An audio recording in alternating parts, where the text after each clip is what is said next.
di sini bersama dengan tokoh perempuan penggerak yang sangat hebat. Beliau adalah Diah Arifika, yang di sini kita akan menggali ilmu dan pengalamannya untuk 30 menit ke depan. Oke, Mbak Diah Arifika. Saya di sini juga live streaming IG dan Facebook Ibnu IPPNU Ranting Sucan. Oke, pada Mbak Diah Arifika ini mau tanya tentang organisasi yang dijalani Mbak Arifika itu seperti apa? Awal ketertarikan berorganisasi itu seperti apa? Oke, terima kasih. Saya harus manggil Mbak siapa ini? Sofi. Tadi lupa perkenalan ya, maaf. Oke, Mbak Sofi. Jadi tema kita hari ini panggil saja saya Vika ya. Ya, Mbak Vika. Oke, Mbak Sofi dan Mbak Vika. Duh, saya merasa muda. Tema kita adalah tentang organisasi ya. Jadi pertanyaan tadi bagaimana awal ketertarikan dalam organisasi itu seperti apa? Awal ketertarikan organisasi. Pertama, organisasi itu hal yang tidak saya ketahui sampai satu saat ada yang namanya Ikatan Remaja Masjid. Jadi di masjid itu kan ada perkumpulan remaja ya. Awal mulanya di situ diajak untuk bergabung membuat event di masjid. Nah, setelah di masjid ketemu dengan beberapa rekan sebaya pemuda-pemuda lintas dusun ya kan, lintas dusun ketemu dengan teman sebaya satu frekuensi, itu kan hal yang sangat menyenangkan, hal yang sangat membuat kita semangat. Kapan ya ada pertemuan lagi. Nah, pertemuan itu nggak hanya sekedar pertemuan, hahaha, nggak jelas, tetapi pertemuan itu ada tujuannya. Saat itu ada satu event yang dibikin Festival Hadroh se-Kabupaten Magelang. Karena ada event, kemudian membuat kepanitiaan, ketemu dengan banyak orang, akhirnya secara sadar tidak sadar sebenarnya saya dan teman-teman saat itu sudah berorganisasi. Berorganisasi di mana? Di IREMA, Ikatan Remaja Masjid. Kurang lebih 3-4 bulan di situ, kemudian kenal dengan namanya organisasi yang juga Mbak Sofi ikuti saat ini, yaitu Ibnu IPPNU. Betul, Ibnu IPPNU. Pertemuan dengan Ibnu IPPNU itu dalam kondisi di daerah sini belum pernah ada. Artinya sudah pernah ada, tapi sekian lama tidak atau vakum, sekian lama vakum. Kemudian teman-teman di Ikatan Remaja Masjid itu menjadi pionir untuk hidupnya kembali Ibnu IPPNU di Kecamatan Salam. Nah, dalam perjalanan Ibnu IPPNU itu sudah mulai yang awalnya cuma lintas dusun, kemudian jadi lintas desa, kemudian ketemu lagi dalam skup yang lebih besar lintas kecamatan. Awal mulanya organisasi itu. Kemudian kalau pertanyaan kedua, motivasinya ikut organisasi itu apa? Organisasi dari diri sendiri. Iya, motivasi itu kan bisa dari diri sendiri, dari teman, dari orang tua, ya. Motivasi bisa datang dari banyak hal. Tetapi yang saat itu paling memotivasi itu orang tua bahkan. Orang tua mendukung langsung gitu. Orang tua yang sangat mendukung. Orang tua yang sangat mendukung. Flashback karena ibu saya. Ibu saya berbicara kurang lebih begini. Saya itu lingkupnya sangat homogen. Teman-teman saya juga yang sangat homogen. Saya berharap anak saya, harapan terhadap orang tua terhadap anak itu kan lebih tinggi lah biasanya ya. Saya berharap anak saya nanti mempunyai teman yang jauh lebih heterogen. Jadi untuk kegiatan yang ada di luar, orang tua sangat mendorong. Silahkan. Tapi, ada kata kuncinya. Tapi nilai harus bagus. Jadi diimbangi juga. Betul, Akademik harus sama diimbangi. Organisasi silahkan, tetapi kuliah saat itu juga harus tetap jalan dengan hasil yang optimal.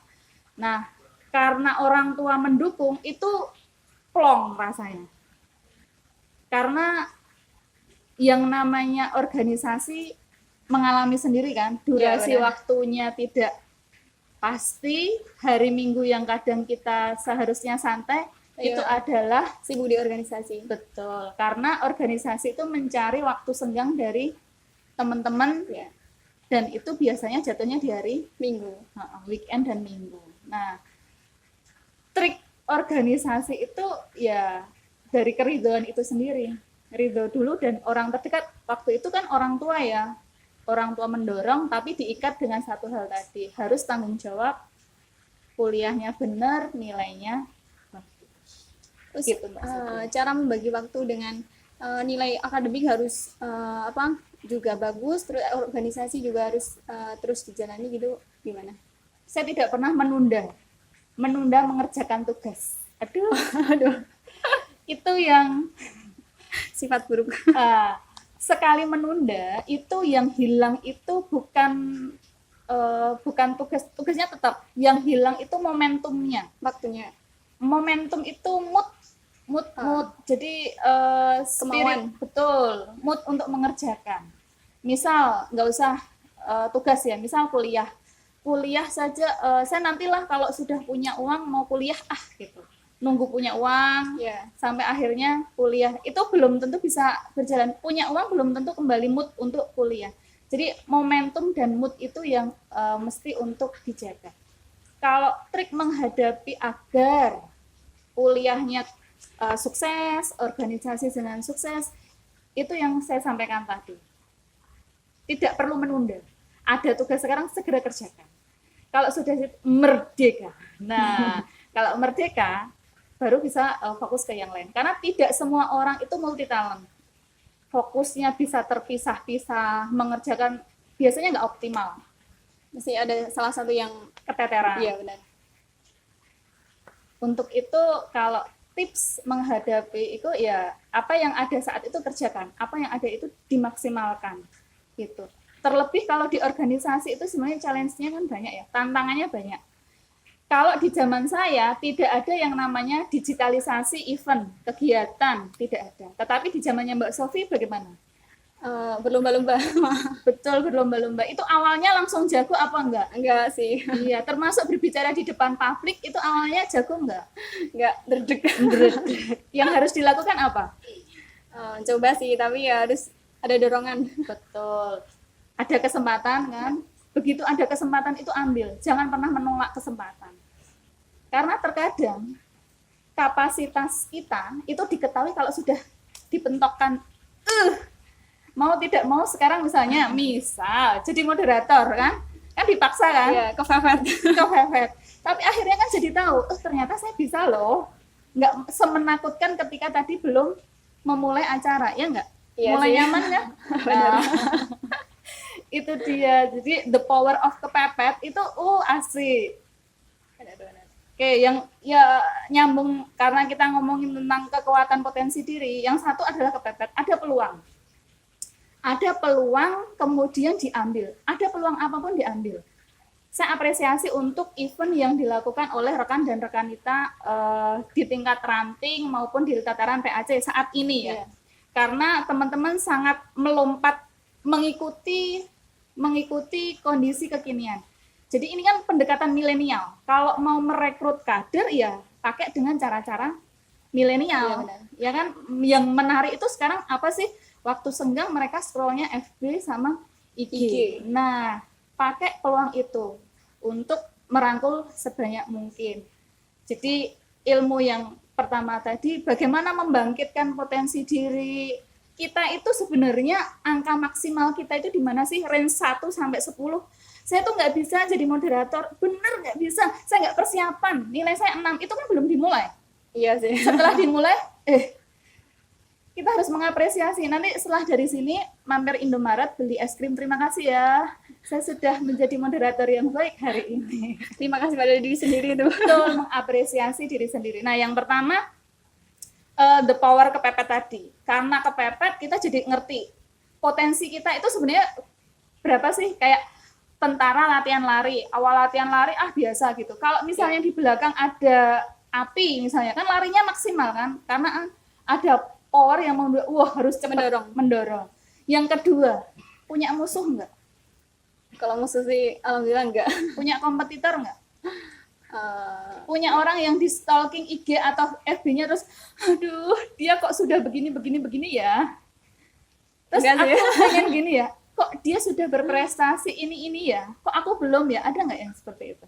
Kalau cuman pengacu semangat itu mesti ada, tapi kalau yang diidolain enggak ya. Nah yang kedua, yang pertama kan karena kesempatan ya, seperti apapun ambil kesempatan itu. Kemudian yang kedua itu sisi lain dari kompetitor. Orang seangkatan saya SMA jadi satu sama saya, lulus bareng saya. Pas lulus itu nilainya aja bagusan saya. Tetapi kenapa di kuliah dia bisa eksis ya, bisa berprestasi ABCD ya. Nah, terus memacu semangat kita. Aduh, aku harus bisa gitu. Aku harus bisa. Aku harus kayak gitu. Aku harus bisa. Nah, betul. Jadi yang pertama ada peluang, yang kedua motivasi di luar diri kita. Oke, itu. Terus sejauh ini cara membagi waktu organisasi dengan keluarga itu seperti apa menurut Mbak Vika? Gimana sih? Kesibukan yang lain-lain kan mestinya banyak. Ya harus sosial dengan masyarakat, berorganisasi, juga harus melayani keluarga. Pertama, organisasi dan keluarga itu tidak bisa dipisahkan. Artinya saya sebagai ibu, kemudian saya sebagai organisatoris enggak, masuk organisasi pun saya sebagai ibu. Nah, kebetulan nanti kalau sudah jadi mamah-mamah muda, kan enggak di IPP lagi ya. Kalau mamah muda kan sudah pindah ke organisasinya ke Fatayat. Nah, Fatayat itu organisasi yang betul-betul fleksibel, karena jelas usianya itu usia ibu-ibu muda dengan kerempongan dan keasikan kesibukan yang tiada henti bersama buah hati tercinta. Nah, di organisasi ini kalau konteksnya sekarang, karena saya di Fatayat, di organisasi ini tidak memilah sebagai ibu dan sebagai organisatoris. Jadi meskipun berorganisasi, saat itu juga menjadi ibu. Artinya apa? Kalau rapat ya anaknya diajak, jangan salah. Kalau di Ibnu IPP yang diajak siapa? Itu doi dan doa. Nah, kalau di Fatayat yang diajak adalah pasukannya anak-anak. Nah, ketika organisasi ini sudah membuka ruang yang selebar-lebarnya, ayo aktif, mau mengajak anak, mau mengajak suami silahkan. Itu membuat yang terlibat atau aktif di Fatayat itu lebih merasa nyaman. Karena nggak kepikiran, saya harus buru-buru pulang karena ada tanggung jawab anak di belakang. Iya, di rumah ada anak nih, suami ada ini. Nah, nanti libatkan anak. Jadi kalau pertemuan Fatayat itu nggak mungkin ibu-ibu semua, tapi mesti ibu dan baby dan balita. Jadi nggak dipisah-pisah di situ. Jadi, dulu itu pas di kampus ikut organisasi di masyarakat, juga ikut di organisasi kampus itu gimana sih perannya? Mengimbanginya juga kan, mestinya organisasi kampus itu juga mengambil eventnya itu di hari libur. Masyarakat itu juga, kalau di sosial masyarakat itu juga di pasti kebanyakan di hari libur itu. Apakah harus yang paling dulu diutamain, misalnya event paling penting dulu diutamain atau gimana sih? Oke. Simulasinya begini.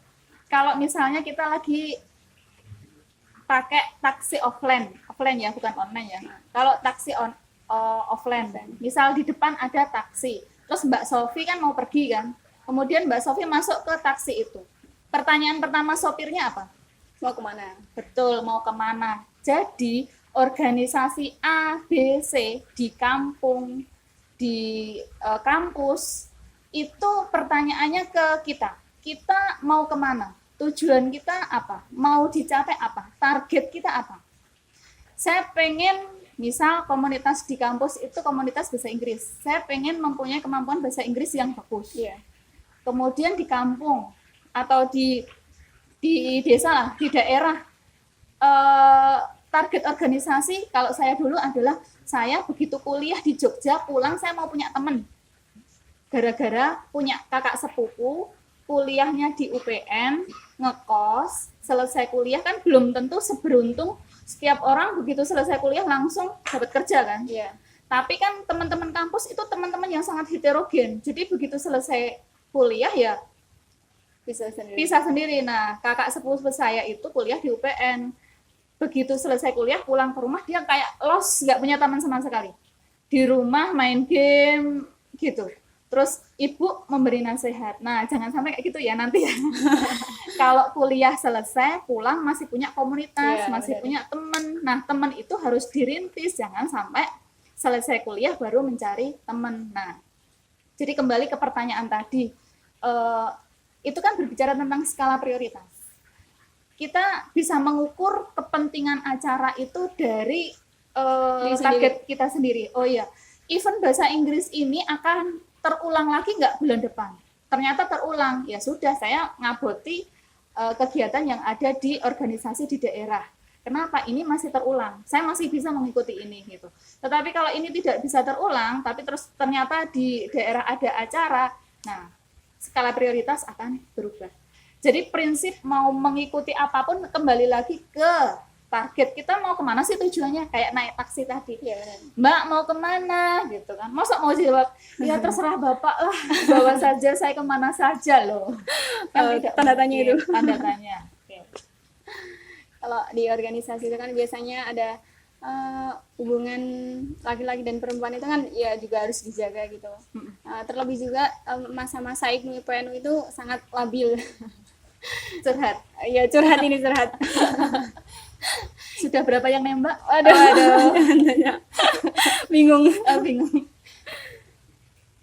Itu gimana sih caranya biar kita itu juga fokus di organisasi juga kalau berhubungan sosial berhubungan dengan lawan jenis itu juga bisa terkontrol.